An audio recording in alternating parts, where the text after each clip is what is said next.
खरं तर सह्याद्री सहकारी साखर कारखान्यामध्ये आज एक अतिशय दुर्दैवी अशा पद्धतीची घटना त्या ठिकाणी झाली आणि बॉयलरला जो ईएसपी असतो तो ईएसपीचा त्या ठिकाणी स्फोट झाला आणि त्या माध्यमातून 5 कामगार त्या ठिकाणी गंभीर जखमी झाले।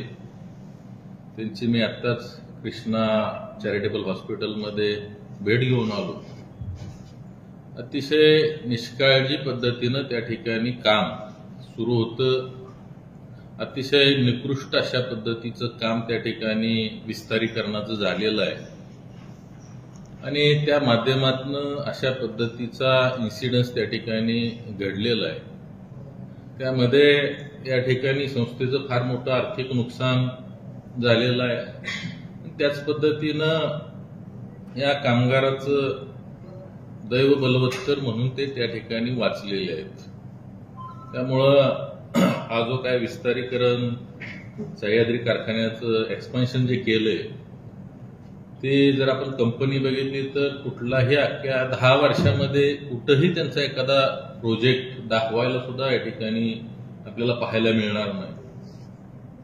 आणि आज आपण बघतो एखादं घर बांधायला जरी द्यायचं असलं, एखादा प्रोजेक्ट करायला द्यायचं असलं तरी अतिशय तांत्रिकदृष्ट्या उत्कृष्ट अशा कंपनीला काम दिलं जातं आणि ह्यामध्ये फार मोठ्या प्रमाणावर आर्थिक कमिशनखोरी झाल्यामुळं खऱ्या अर्थानं ह्या ट्रायलमध्ये अशा पद्धतीचा इन्सिडेंट घडला असं वैयक्तिक माझं मत आहे।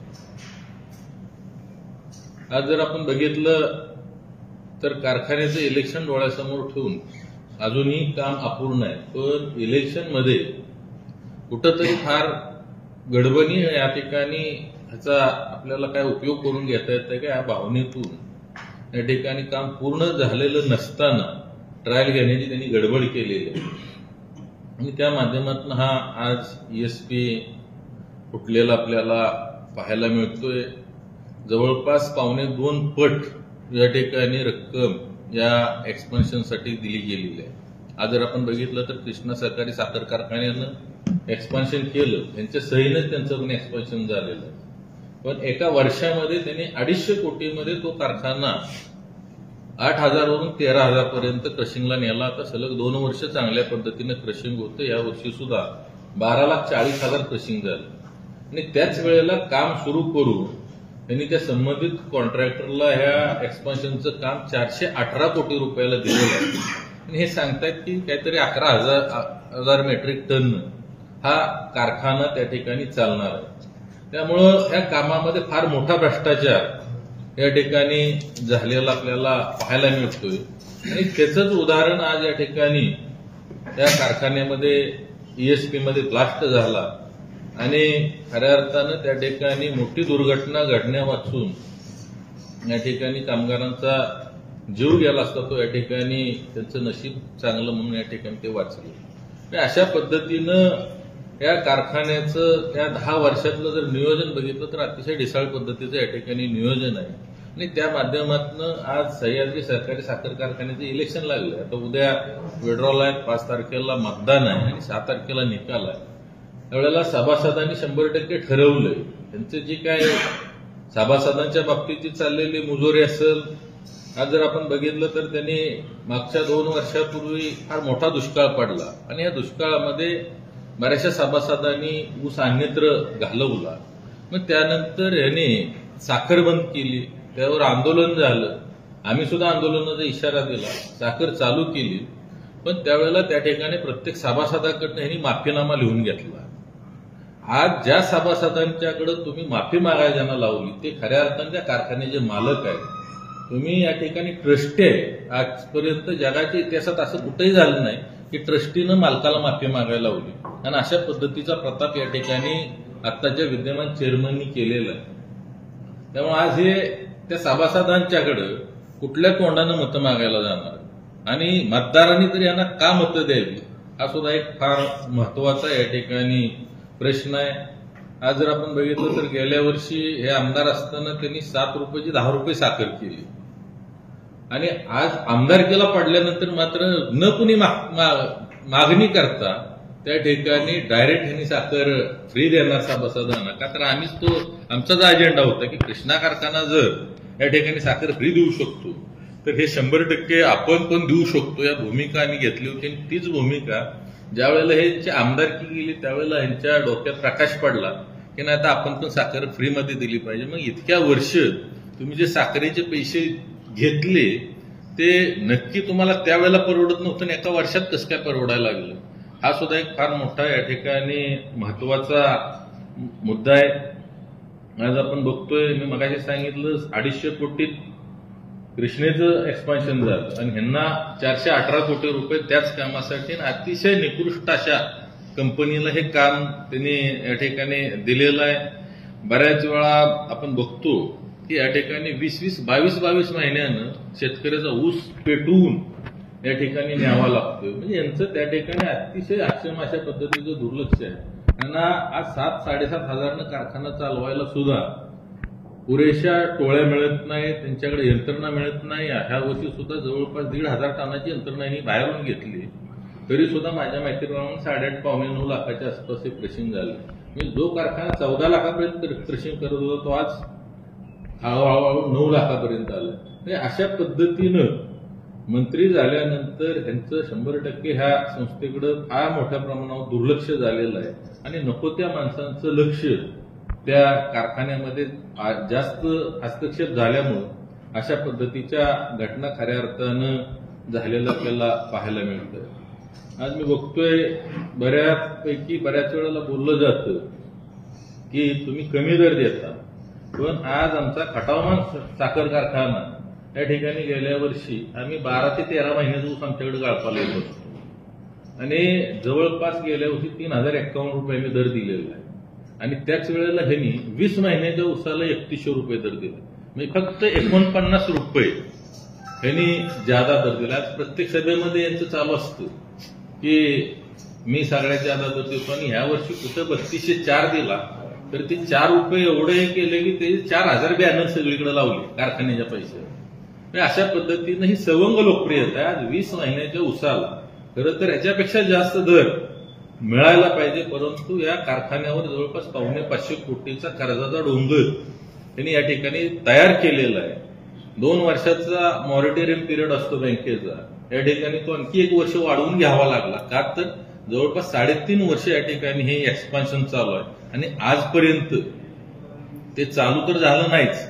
पण आज आपण बघितलं की ESP आणि त्याला काही मंडळी ग्रुपवर मी बघितलं किरकोळ अपघात आहे म्हणतात, किरकोळ घटना आहे. म्हणजे मोठी घटना व्हायची म्हणजे नक्की काय 5-50 माणसं मेली नंतर मग घटना घडली असं म्हणणार आहे काय. त्यामध्ये चेअरमनचं वक्तव्य आहे की ही लोक इथली नाही. अरे ही लोक कुठली असली तरी भारतातली लोक आहेत, त्या ठिकाणी राजस्थानी असू द्या, बिहारी असू द्या किंवा UP वाले असू दे, आज त्यांच्या जीवाला म्हणजे किंमत नाही असंच या ठिकाणी तुम्हाला सांगायचे आहे का. आणि बऱ्याच वेळा म्हटलं जातं की आम्ही या ठिकाणी साखर चोरी करत नाही. तर मला त्यांना एक प्रश्न विचारायचा आहे की खटावमान साखर कारखाना हा माझा प्रायव्हेट मालकीचा कारखाना नाही, आम्हाला तिथं चोरी कशासाठी करावी लागते हे एकदा त्यांनी मला स्पष्ट करावं. पण त्यांचा व्ह्यू जर बघितला तर त्यांचं खानदान संपूर्ण त्या सह्याद्री सहकारी साखर कारखान्यावर चालतं. त्यामुळे ह्यासनी चोऱ्या करूनच हे आजपर्यंत सगळं राजकारण बाकीच्या ज्या काही गोष्टी आहेत ते या ठिकाणी त्यांच्या माध्यमातून होताना पाहायला मिळतात. त्यामुळे दिसताना सगळीच समोर चोर दिसायला लागलेले. त्यांना बऱ्याच वेळा कामगाराच्या मृत्यूच्या बाबतीत बोललं जातं, त्यांनी सत्तेचा गैरवापर करून त्या ठिकाणी आम्हाला न केलेल्या गोष्टीचं या ठिकाणी फार मोठ्या प्रमाणावर भांडवल करून त्याचा त्रास देण्याचा प्रयत्न केला आणि खऱ्या अर्थानं त्याचा वचपा कराड विधानसभा मतदारसंघातील लोकांना हे आवडलं नाही आणि त्यांनी या ठिकाणी त्यांना 44,000 घरी पाठवून त्याचा बदला 100% घेतलाय. आज जर आपण बघितलं तर मागच्या 1 महिन्यापूर्वी हॉट वॉटर टँकमध्ये कामगार त्या ठिकाणी पडून त्याचा मृत्यू झाला. मग त्यावेळेला आम्ही जर लावून धरलं असतं तर त्या ठिकाणी सदोष मनुष्यवधाचा गुन्हा सुद्धा आम्ही यांच्यावर दाखल करू शकलो असतो. पण आज आम्ही सुद्धा या कारखान्याचे सभासद आहोत. कुठंतरी या संस्थेची बदनामी होऊ नये या गोष्टी या ठिकाणी लक्षात घेऊन आम्ही त्याचं कुठं राजकारण करायचा प्रयत्न केलेला नाही. पण आज जर आपण बघितलं तर यांचं कारखान्यात तर अजिबातच लक्ष नाही, पण यांचं घरात सुद्धा अजिबात लक्ष नसल्यामुळं खऱ्या अर्थानं बऱ्याचशा गोष्टी घडत आलेल्या आहेत आणि अजूनपर्यंत आम्ही संयमानं आणि अतिशय चांगल्या भाषेमध्ये अजून हे सगळ्या गोष्टी चाललेल्या आहेत. पण त्यांनी जर संयम सोडला तर आम्हाला सुद्धा इथे 100% संयम सोडावा लागेल. आणि आम्ही जर संयम सोडला तर यांना तोंड दाखवायला सुद्धा कुठं जागा 100% राहणार. आज आपण बघतोय बऱ्याच वेळा, आता कालच मी गोसाईवाडीमध्ये पाणीपूजन केलं, त्याच्या अगोदर गायकवाडवाडीमध्ये त्या लोकांनी त्या ठिकाणी पाणीपूजनाचे कार्यक्रम घेतले. 40 वर्षापासून ही चाललेली हनबरवाडी योजना म्हणले 3.5 महिन्यात पूर्ण होते का? तर खऱ्या अर्थानं आपल्याला सांगायचं तर 2014ला या ठिकाणी युतीचं सरकार आलं आणि चंद्रकांत दादांच्या माध्यमातून याच सर्किट हाऊसला बैठका घेतल्या आणि त्यातून खऱ्या अर्थाने या योजनेला गती मिळाली. 2014 ते 24 या कालावधीमध्ये मध्ये 2.5 वर्ष सरकार नव्हतं, तो पिरियड सोडून राहिलेल्या पिरियडमध्ये आम्ही ह्याचा 100% फॉलोअप घेतला आणि त्या माध्यमातून या ठिकाणी हनबरवाडी योजनेचा पहिला टप्पा आणि धनगरवाडी योजनेच्या पहिल्या टप्प्याचं या ठिकाणी पाणी लोकांना मिळालं. आज दुसऱ्या टप्प्यासाठी सुद्धा लागणारा निधी आम्ही उपलब्ध केलेला आहे. आज धनगरवाडी योजना येणाऱ्या जून जुलैपर्यंत आम्ही पूर्ण करतोय दुसरा टप्पा आणि हनबरवाडीच्या जे काय सुधारित प्रशासकीय मान्यता आहे त्याच्यावर सुद्धा आम्ही परवा दिवशी आदरणीय विखे पाटील साहेबांची सही घेऊन ते समितीकडे आता फाईल सुप्रीमची आपली पुढे गेलेली आहे. त्याच पद्धतीनं या ठिकाणी पाल इंदोर उपसा सिंचन योजनेची 25 वर्ष मागणी होती की ती 100 मीटर हेडला झाली पाहिजे. त्याची सुद्धा मागच्याच आठवड्यामध्ये या ठिकाणी 100 मीटर हेडला या ठिकाणी विखे पाटील साहेबांनी त्याला विशेष बाब म्हणून त्या ठिकाणी मान्यता दिली. तर लवकरच त्याचं त्या ठिकाणी सर्वेक्षण होईल आणि लवकरात लवकर काम सुरू करून त्या ठिकाणी पाल इंदोली या भागाला सुद्धा न्याय देण्याचा आमचा प्रयत्न आहे. त्याच पद्धतीनं शामगाव राजाच्या बोरलेला तर आपण 100% टेंबूमधून पाणी देतोय. नागझरीला सुद्धा पाण्याचं नियोजन येणाऱ्या काळामध्ये आपण करतोय. म्हणजे जे विषय मी या ठिकाणी नागपूर अधिवेशनामध्ये मांडलेले ते बऱ्यापैकी आम्ही या ठिकाणी चांगल्या पद्धतीनं मार्गस्थ केलेले आहेत. त्यामुळं हे जे 3.5 महिन्यामध्ये पाणी निघालं का, तर मला त्यांनी कधीही सांगावं त्यांनी ह्या योजनांसाठी किती आजपर्यंत पाठपुरावा केला आणि त्यामध्ये किती डिव्होशननं कुठं कुठं मिटिंग लावल्या, कधी त्या अधिकाऱ्यांच्याकडे गेले. आज ह्या ज्या काही गोष्टी आम्ही केल्या त्याचं श्रेय जनतेनं आम्हाला दिलं. आम्ही कुठेही सांगायला गेलो नाही की आमचा पाणीपूजनाचा कार्यक्रम घ्या वगैरे. त्या ठिकाणी त्या गावाने आम्हाला बोलवलं, त्या माध्यमातून त्या ठिकाणी आम्ही या कराडोत्तर विधानसभा मतदारसंघाचा येणाऱ्या 2.5-3 वर्षामध्ये जो काय हा राहिलेला जुना बॅकलॉग आहे 25 वर्षातला, हा भरून काढण्याचा आमचा 100% प्रयत्न आहे. कारखान्यासाठी एकत्रित तुम्ही लढणार आहे का काय, आता काही फटाफट झाले? 100% आम्ही एकत्रच लढणार आहोत, त्यामध्ये कसलंही दुमत नाही. अजून उद्या दुपारी 3 वाजेपर्यंत विड्रॉलचा वेळ आहे.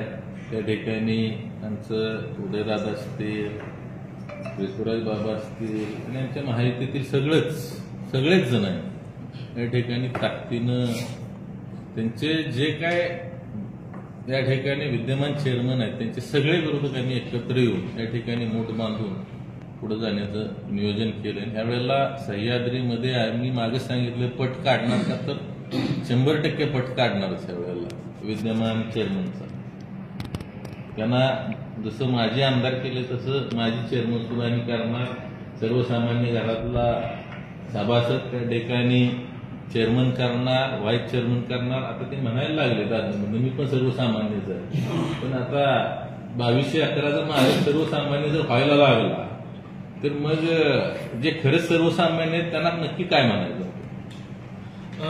ज्या कंपनीचा आपण उल्लेख करत आहात, जे टेंडर मिळालं ती कंपनी काम सुकारपणा करते किंवा त्यांचं रेकॉर्ड खराब आहे असं काय आपल्याकडे आहे का, किंवा माहिती मिळाली का? दुसरं त्यांच्यावरती काही यापूर्वी असे गुन्हे घडलेत का, गुन्हे दाखल आहेत का, याबाबत काय माहिती आहे का?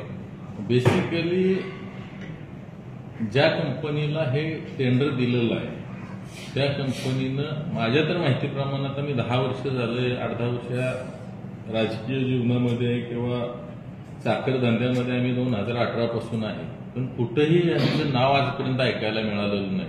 ते साखर कारखाना ह्यांनी कुठं उभा केला आहे, तो अतिशय चांगल्या पद्धतीनं प्लांट चाललेला आहे. म्हणजे अलीकडच्या 10 वर्षामध्ये तरी 100% कुठंही अशा पद्धतीचं त्यांच्याकडून काम झालेलं नाही. आज जर तुम्ही बघितलं तर इजाक, मेरू ह्या अशा कंपन्या आहेत की जे बाबा टॉपचे ब्रँड म्हणून मानले जातात. आज ह्या इंडस्ट्रीमध्ये फार चांगल्या पद्धतीनं ऑटोमायझेशन आलं. तुम्ही खटावमान साखर कारखाना जाऊन बघा, त्या ठिकाणी अतिशय चांगल्या पद्धतीचा प्लांट आम्ही उभा केलेला आहे. आणि तो फक्त ज्या दिवसांनी कुदळ मारली तिथपासून सगळे लायसन्स, त्या ठिकाणी सगळे सिव्हिलचं काम, एवढं कंपाऊंडसह सगळ्या गोष्टी, जमीन खरेदीसह 11व्या महिन्यामध्ये आम्ही साखर काढली. आणि एक्सपान्शनला जर 3.5 वर्ष या ठिकाणी लागत असतील तर तुम्हीच गेस करा की या ठिकाणी त्या कंपनीची परिस्थिती काय. जर आर्थिक आपण त्या ठिकाणी योग्य पद्धतीनं वेंडरला पैसे देऊ शकलो नाही तरीही डिले होतो प्रोजेक्ट. पण या ठिकाणी जिल्हा मध्यवर्ती सहकारी बँकेनं त्यांना 418 कोटी रुपयाचा डीपीआर यांनी सबमिट केला. त्या माध्यमातून त्यांना पैशाची उपलब्धता होती, परंतु योग्य या ठिकाणी जे काय इथं के वॉयड म्हणून आहे सातारचे, त्यांना जे काही काम दिलेलं आहे ते त्यांनी वेळेमध्ये तर पूर्ण केलेलंच नाही, परंतु ते 100% निकृष्ट आहे असं माझा सुद्धा दावा आहे. नाही, मला तेच म्हणायचं आहे, फक्त नाव ऐकलं नाही म्हणून त्याच्यावरती आरोप करणं कितपत योग्य आहे. दुसरं अजून एक तुम्हाला याला जोडून एक प्रश्न, जो माफीनामा लिहून घेतला आहे ती लोक माध्यमांसमोर येऊन बोलणार आहेत का की आमच्याकडून असा माफीनामा लिहून घेतलाय? 100% बोलतील. काय त्या ज्यांचा माफीनामा लिहून घेतलाय त्यांनी काय तुमच्याकडे काही डॉक्युमेंट दिलेत का? अशा माफीनामाच्या प्रती तुम्हाला देतो आणून. आता आणखी काय पाहिजे? आता तर मला माहित नाही ना, तुम्ही विचारणारा म्हणला तर येताना घेऊन आलो. नाही नाही, 100% आहे. तुम्ही कारखान्यावर माहिती घ्या, माहिती तुम्हाला तिथं सुद्धा मिळेल. आणि माझ्यापेक्षा येत असतील तर आम्हाला देतील का ते माहिती? कोण? त्यापेक्षा तुम्ही दिलं तर बरं. त्यांनी ओपन त्या ठिकाणी सगळ्याला येईल त्याला सांगितलंय, तुम्हाला जर साखर पाहिजे असली तर पहिला माफीनामा लिहून द्या की मी अशा पद्धतीनं इतरत्र विल्हेवाट लावली, इथून पुढच्या काळामध्ये अजिबात इतर कुठल्या कारखान्याला मी ऊस घालणार नाही. आणि अशा पद्धतीनं सर्ववर माफीनामा असा शब्द लिहायला लावला आणि त्याखाली या गोष्टी तयार करून घेतलेल्या आहेत. दादा, हे काम विस्तारवाढीचं चुकीचं झालंय. ठेकेदार काय नौका आहे तर सहकार खात्यामार्फत ह्याची चौकशी होऊ शकते काय का झालेल्या कामाची विस्तारवाढीची? 100% आम्ही लावू शकतो चौकशी. पण ते स्वतः सहकारी मंत्री असताना त्यांनी हे टेंडर दिलेलं आहे संबंधित कंपनीला. त्यांनी पदाचा त्यावेळेला दुरुपयोग केलेला आहे. आज मी तुम्हाला सांगितलं ना की हे ठीक आहे, या चौकशा बाकीच्या गोष्टी, पण साधं कॅल्क्युलेशन आहे. इथं जर कृष्णा कारखाना 250 कोटीमध्ये 13,000 मशीन करतोय आणि ते पण एका वर्षात, तर 418 कोटी रुपये दिलेलं त्याला टेक्नॉलॉजिकली किती ऍडव्हान्स इक्विपमेंट्स पाहिजेत, बाकीच्या गोष्टी. एक वर्षाच्या हा प्रोजेक्ट व्हायला पाहिजे. नवा कारखाना मी तुम्हाला सांगतो 11 महिन्यात मी उभा केला, ए पासून झेड पर्यंत. फक्त एक्सपान्शन करणं. आज तुम्ही अगदी जास्त कशाला जर्डेश्वर बघा, त्यांनी मार्चमध्ये बंद केला, नोव्हेंबरला 20,000चा कारखाना केला.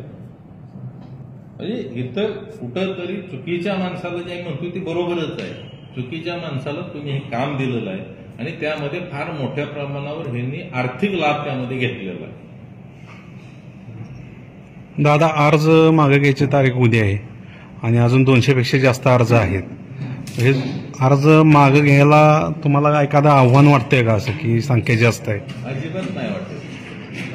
बेसिकली ज्या मंडळींना आम्हाला विचारून ज्यांनी अर्ज भरलेले आहेत त्यांचे अर्ज 100% लोकांची भूमिकाच आहे की आम्हाला तुम्ही येस आम्हाला इच्छा आहे तुमच्याबरोबर पुढे काम करण्याची. काय तर यावेळेला सभासदांनी जसं कराड उत्तर विधानसभामध्ये जे मतदारांनीच इलेक्शन हातामध्ये घेतलं होतं त्याच पद्धतीनं आज सह्याद्री सहकारी साखर कारखान्याचं इलेक्शन सुद्धा मतदारांनी हातामध्ये घेतलं. मी 1 महिना अगोदर सांगत होतो की मी 40,000 ते 50,000 निवडून येणार. आज सुद्धा मी आपल्या पत्रकार परिषदेत सांगतो की ह्या वेळेला सुद्धा सह्याद्री सहकारी साखर कारखान्यामध्ये आम्ही 5,000 ते 7,000च्या लीडनं या ठिकाणी हा सह्याद्री सहकारी साखर कारखान्यामध्ये परिवर्तन करतो. उमेदवाराचं काय फॉर्म्युला ठरलाय तुमचं? उमेदवाराचं काय फॉर्म्युला ठरलाय तुम्हाला किती सीटा तुमच्या? उमेदवारीच्या फॉर्म्युल्यापेक्षा आम्ही ह्या वेळेला एकच फॉर्म्युला ठरवलेला आहे की ज्या ठिकाणी जो उमेदवार सक्षम आहे त्या ठिकाणी तो कोणत्या विचाराचा आहे, फक्त एकच त्यात क्रायटेरिया आहे की विद्यमान चेअरमनच्या विरोधी विचाराचा असला की बस झालं. त्या पद्धतीनं आम्ही ते नियोजन केलेलं आहे. त्यामुळे यात कुणाच्या किती सीटा, कुणाचं काय हा विषय आम्ही आता बाजूला ठेवला. आम्हाला जसं विधानसभेत परिवर्तन झालंय त्याच पद्धतीचं परिवर्तन या ठिकाणी कारखान्यामध्ये करायचं आहे. त्यामागे एकच हेतू आहे की आजपर्यंत ह्यांनी या आमदारकीच्या जोरावर फार ताकदीने या ठिकाणी दबावाचं राजकारण केलं आणि आज ही कवच कुंडलं त्यांची या ठिकाणी जनतेनंच काढून घेतली.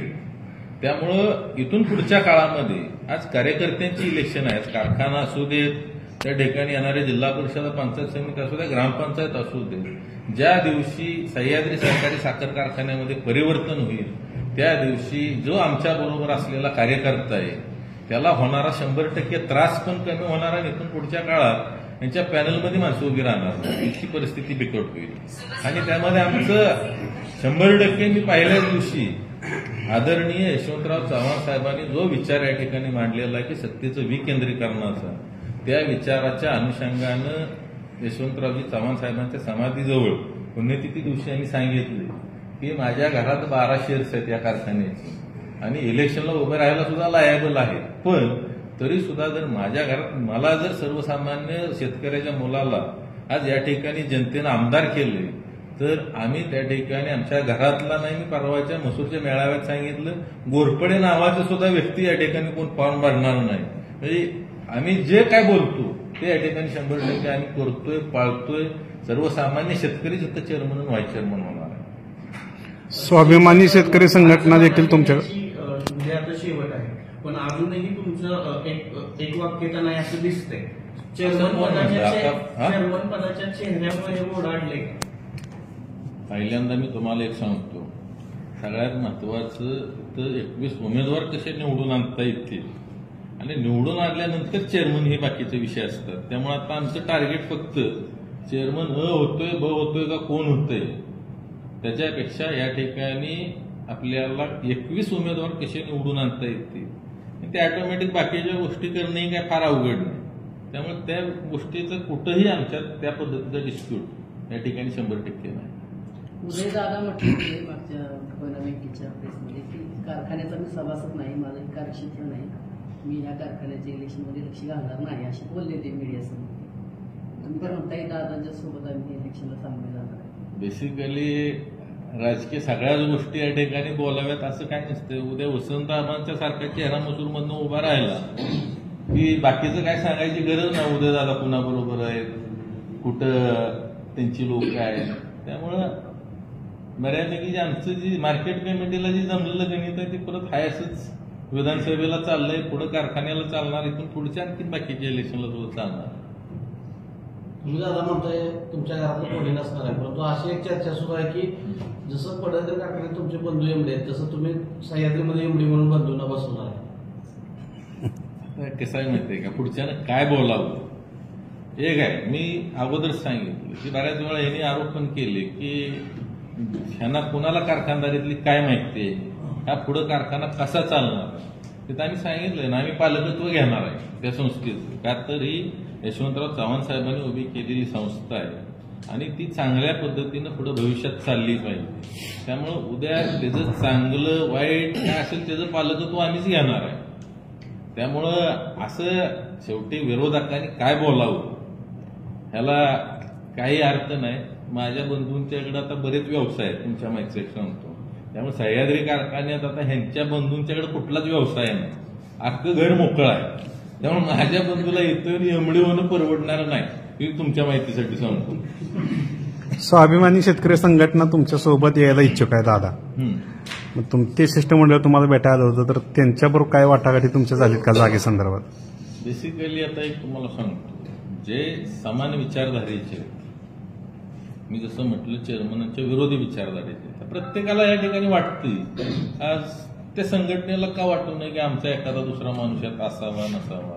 पण आम्ही मगाशी सांगितलं इथं आहे का ब आहे याला फार महत्व देत नाही. आमच्याकडे आम्ही ज्याच्याकडे मेरिट आहे त्या व्यक्तीला त्या ठिकाणी आम्ही संधी देणार आहे आणि त्या माध्यमातून एक 6 तारखेला महाविजय या ठिकाणी आम्ही खेचून आणणार आहे.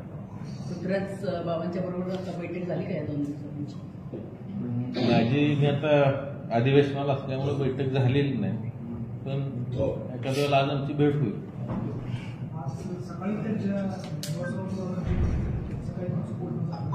झालं की मग फोनवर आम्ही रेग्युलर बोलतो. नक्की ते आम्ही